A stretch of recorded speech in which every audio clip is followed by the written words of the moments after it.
Here is the A minor pentatonic bamboo bass flute with really cool black walnut mouthpiece.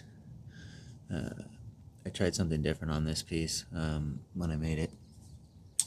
Instead of having like a traditional kind of conical mouthpiece, because this thing is a little longer than your average flute, I made it so that just the mouthpiece in general is kind of short, and then it helps keep the flute much closer to your chest and to your face and to the average, comfort area, instead of it being down here and trying really hard to play it. It's all up here now and it's relaxed. It just plays like a regular flute would, in terms of like the size and the shape of, from I'd say average size to either a higher pitched flute, mid-range flute, and now bass flute. But instead of bass flute being down here, it's all up here. So that's nice. Beautiful root ball. Super nice.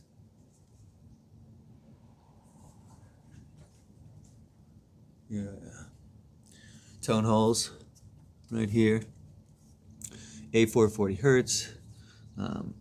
This is a this little topper here is rosewood. Placement. So if you see, you can shift this a bit.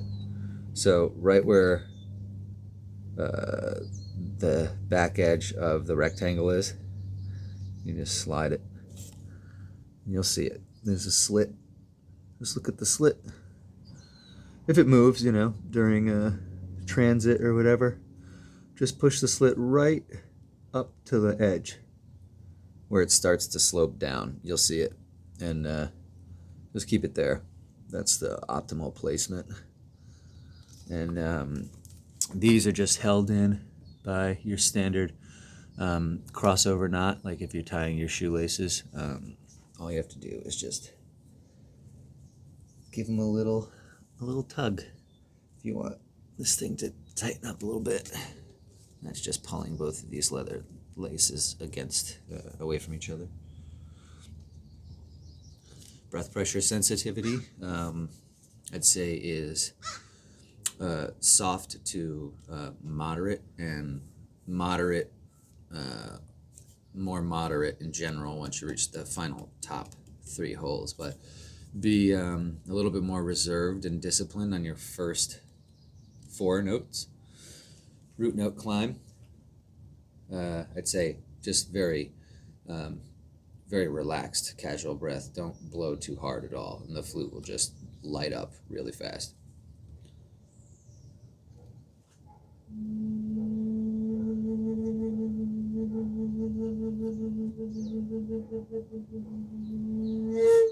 Now, your root note, your low A, it can hold a decent amount of back pressure, but you'll notice when it does get too much back pressure, it will pop. And it'll go to the upper register. So I'd say the first, generally like root note and second note, are the notes that you're going to want to be a little bit more relaxed and disciplined on. Don't blow on them too hard. Their tonality and temperament just needs to be like, keep 1 or 0, 1, 2, and 3 very disciplined and relaxed and chill, and then you can put definitely more pressure in 4 and 5 and 6. Minor pentatonic trick, keep your ring finger down, okay, and start at the bottom.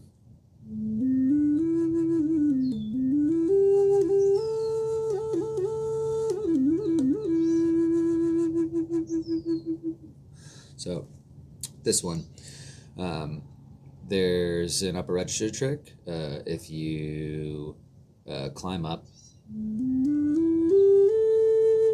and then you come back down and close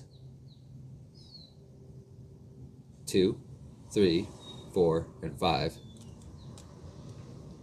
Keep 1 and 6 open.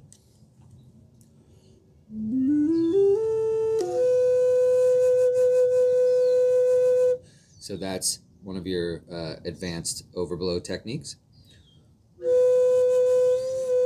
And that is your extra note as well. So you've got 2 extra notes with an overblowing technique in the upper register, which add a lot of really beautiful phrasing besides the standard scale of the minor pentatonic.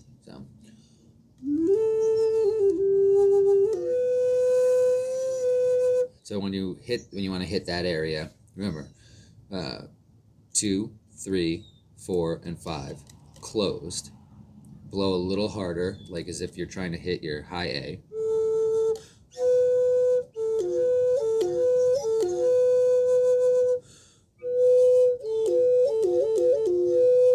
And you'll hear the flute kind of like click in, and once it clicks in, then you can peel this middle finger. Just peel it. Don't lift it off, just peel it just barely and like squeak a little bit of the air out, and you'll get the last kind of additional like perk of the flute.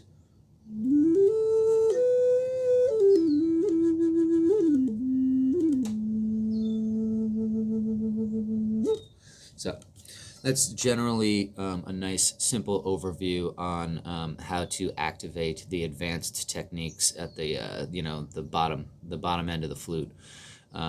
As for everything else, it's relatively self-explanatory. Finger spacings are equidistant. The biggest holes are about 1 centimeter in diameter, so average size fingers can cover this flute. Even if your hands are smaller than mine, it's a very, very comfortable fit, especially for a bass flute. So got really, really lucky with the construction of this one. It's a very specifically unique piece of bamboo, too. I don't find many that have this sort of extra like vertical striation in their grain. So it's a really, really rad piece. I like the sort of silver theme that I gave it. And of course, the root ball holds massive amounts of chi from the plant still in it. So when I do get to make the flutes with the root balls, it's always a real treat. So this one has a lot of magic and good, really powerful vibes left in it, especially it's super grounded, like root note, earth energy. So if you're thinking about messing around with your third eye, especially with this piece, it'll give you some really, really soothing and uplifting and meditative vibes for sure. So I hope you enjoy this flute. Remember to just be gentle on it. You don't want to be too hard on it in terms of your breath pressure. And when you mic this thing up, with a little bit of reverb and delay, it's top notch. Thank you once again. Kyle's Crafts. Blessings 2021. Love you. Take it easy. This will be with you real soon. Take care.